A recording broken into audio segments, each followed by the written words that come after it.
Hello everyone, I hope you're all having a wonderful and blessed Monday. Welcome back to my channel. This is your fourth stimulus check update and daily news report. The Internal Revenue Service will be sending out more unemployment tax refunds. And many Americans are worried about their missing $300 stimulus payments. This coming Friday, I will be announcing more winners of my Amazon gift card giveaway. Please enter the giveaway by subscribing to my channel, liking this video, and also leaving a comment below. Thank you so much, everyone. The Biden administration and many Democrats on Capitol Hill have urged that the newly enhanced child tax credit will cut child poverty in half this year. But there is one major catch. Low-income families have to get the money. After the first payment was made on July 15th, the People's Policy Project released a blog highlighting that the IRS was missing information on 7 million children whose families would be eligible to receive the payment. Many of these children have parents or guardians who may not be required to file a tax return, which is how the IRS collects the information needed to distribute the payments. Many people have expressed frustration and concern over the Washington Post reporting that of the 7 million, only 720,000 kids are successfully receiving the new child tax credit. Based on these figures, some estimate that 90% or more of the mostly very poor kids that the IRS needed to reach before July were not registered. While the IRS does not have information on many of these families, other agencies in the federal government might. Some experts are confused why the Social Security Administration, in partnership with state agencies, was not tapped to assist in the distribution. Many of these families that the IRS does not have information for receive federal benefits like Supplemental Nutrition Assistance Program or temporary assistance for needy families, meaning that with some information sharing, the 7 million figure could be brought down. The Internal Revenue Service launched an online tool, Child Tax Credit Non-Filer Sign-Up Tool, which allows those eligible to sign up online to assist in the registration effort. While a good starting point, the rollout has been fraught. I want to begin by thanking the chairman of our EPW committee. We worked tremendously well together. You gave a great speech right there outlining not only the difficulties that we've had reaching consensus, but really how the building blocks of what we are embarking on today really came from the bipartisanship that we have shown in EPW with our surface transportation and our water bills. I think, you know, by having those building blocks in place has led us to where we are today. And I do remember that first meeting with President Biden in the White House. It's not every day you get to go to the White House and sit in the Oval Office and talk to the President of the United States and Vice President.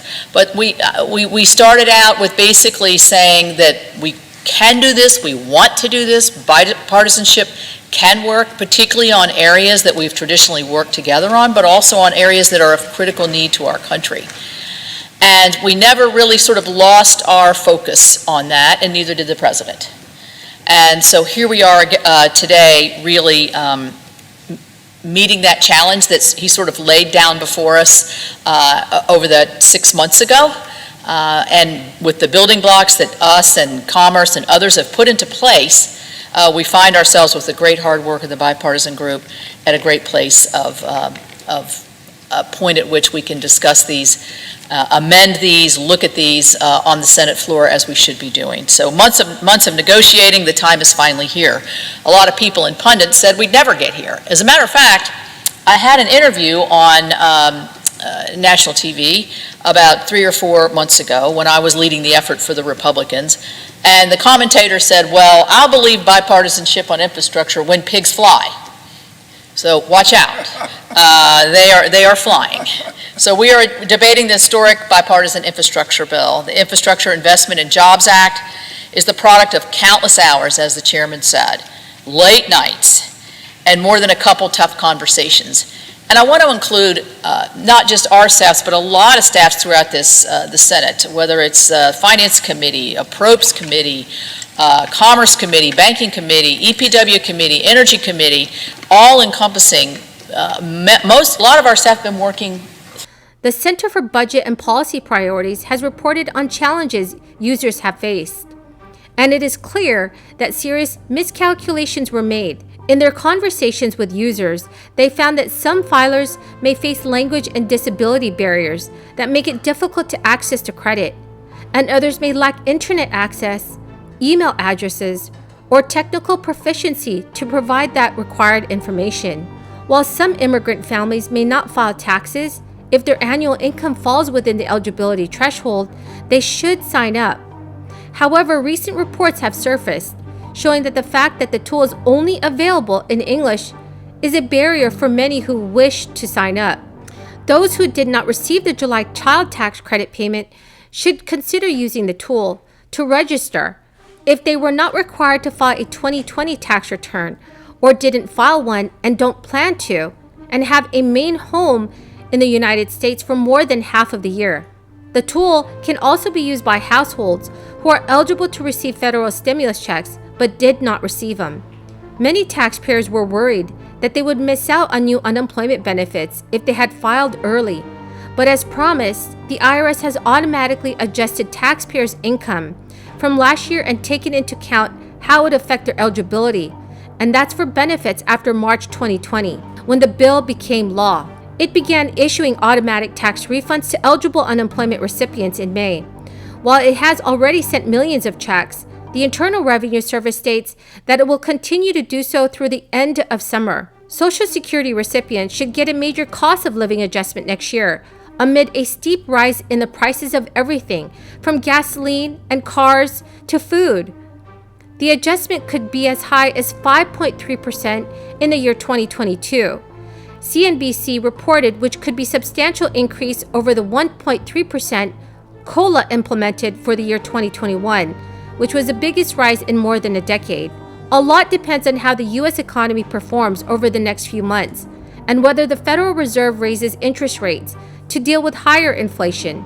The 5.3% COLA estimate for 2022 was calculated by the Senior Citizens League and is based on the Bureau of Labor Statistics Consumer Price Index data through the month of May. The Social Security COLA for the following year is typically announced in the month of October. Forbes reported last month, and based on the current rate of inflation, an increase of 5.3% would be the biggest cost of living adjustment since 2009, when the COLA was 5.8%. Do you think that Social Security beneficiaries should receive a monthly boost right now? Please leave your thoughts in the comment section below. Thank you so much everyone for watching this video tonight. I hope you found this video helpful. Remember that this coming Friday, I'll be announcing more winners of my Amazon gift card giveaway. To enter the giveaway, all you have to do is subscribe to my channel, leave a comment below, and to also like this video. Thank you so much everyone, and have a blessed Monday night.